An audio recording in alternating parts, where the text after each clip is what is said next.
সকাল 10:30 আচমকা বিকট এক শব্দে কেঁপে উঠল দুর্গাপুর নিউটন এলাকা। বিকট ওই শব্দ শুনতে পেয়ে তড়িঘড়ি ঘটনাস্থলে ছুটে আসেন স্থানীয়রা। দেখেন টালির চালের ওই বাড়িতে উঠোনে পড়ে রয়েছেন সজল দেবনাথ নামে বছর 30-এর এক ব্যক্তি। রক্তাক্ত অবস্থায় তাকে প্রথম দুর্গাপুর ইস্পাত কারখানা হাসপাতাল, পরে একটি বেসরকারি হাসপাতাল হয়ে দুর্গাপুর মহকুমা হাসপাতালে ভর্তি করা হয়েছে অত্যন্ত সংকটজনক অবস্থায়। ছুটে আসে দুর্গাপুর থানার পুলিশ, ছুটে আসেন আসানসোল দুর্গাপুর পুলিশের পদস্থ কর্তারা। ঠিক কি হয়েছিল?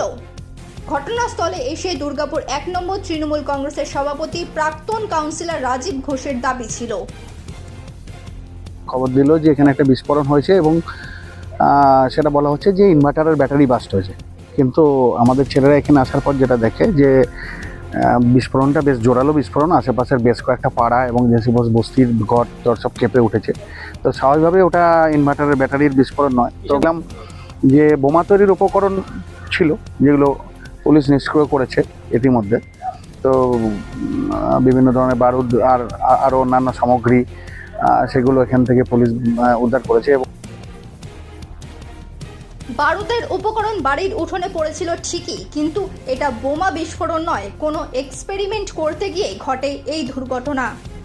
এই তথ্য জানিয়ে আসানসোল দুর্গাপুর পুলিশের এসিপি দুর্গাপুর জোন সুবীর রায় জানান তদন্ত শুরু হয়েছে। কিছু এক্সপেরিমেন্ট করছিল বারুদ নিয়ে, ঠিক আছে, তাতে আগুন লেগে যায়, ফলে সে ইনজিওর্ড হয়। বাকি আমরা দেখুন, আমরা কর্ডন করে দিয়েছি, বিডিএস টিম আসছে।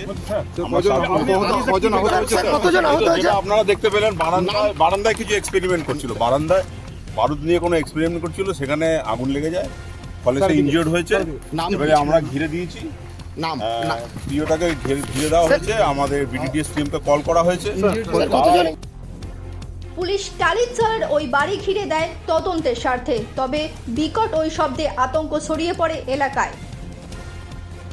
হঠাৎ শুনি ব্লকে ছিল একটা ফোন আসে যে ধীরেন ঠাকুরের বাড়ি এমনি বোম ব্লাস্ট হয়েছে। আমি রাজীবদাকে ফোন করি, রাজীবদা ফোন করে বলে অফিসারকে ফোন করেছি। আমার সঙ্গে সমিতদা ছিল, আমাদের ওয়ার্ড প্রেসিডেন্ট। ও বললো চ বাকি, আমরা সঙ্গে সঙ্গে এলাম। এসে আমরা তখন পুলিশ ঢুকে গেছে, আমরা ভেতরে ঢুকলাম, দেখলাম কিছু বারুদ রোদের শুকোতে দেওয়া আছে 2-3 রকমের।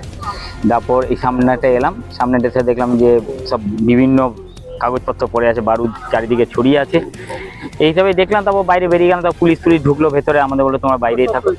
হ্যাঁ, বিকট শব্দ, মানে আমাদের সব জায়গায় শোনা গেছে, ভাবে যে টায়ার ব্লাস্ট হয়েছে কোথায়, কিন্তু না, বোমটাই ব্লাস্ট হয়েছে। পাড়াতেই আমার জন্ম আর কি, 1707 আমি আমার জন্ম থেকে এখানেই আছি। তো যেটা মানে খবর পেলাম যে ওরা ভেতরে কিছু বারুদ ফারুদ নিয়ে কিছু করছিল, এটা মনে হয় আর কি। সেই বারুদরা আচমকা আগুনের কন্ট্যাক্টে আসে এবং ওটা ব্লাস্টিং টাইপের হয়। এবং যে ছেলেটি সজল বলে, যে ছেলেটি এখানে থাকতো আর কি, কারণ এই ঘরটা আমার অনেক দিন থেকে রয়েছে, আমরা বহু বছর ধরে দেখছি এখানে। আমাদের ধীরেন মিস্ত্রি, হ্যাঁ, ধীরেনদা রান্না বান্না করতেন, কিন্তু ভালো, খুব পপুলার ছিলেন ধীরেনদা, খুব ভদ্রলোকও ছিলেন। তো এই বাড়িটা একটা ছেলেপেলেরা থাকতেন। আজকে হঠাৎ করে এই ধরনের ঘটনা ঘটে গেলে আমরা পাড়ার লোক হিসেবে ভাবতেও অবাক লাগছে আর কি। গোটা ঘটনার জেরে টান উত্তেজনা দুর্গাপুর ইস্পাত নগরীর বিজনের নিউটন এলাকায়। জানা গেছে গুরুতর জখম ব্যক্তি ক্যাটারিং এ রান্না। কিসের জন্য এই দুর্ঘটনা ঘটলো তা তদন্ত করে দেখছে দুর্গাপুর থানার পুলিশ।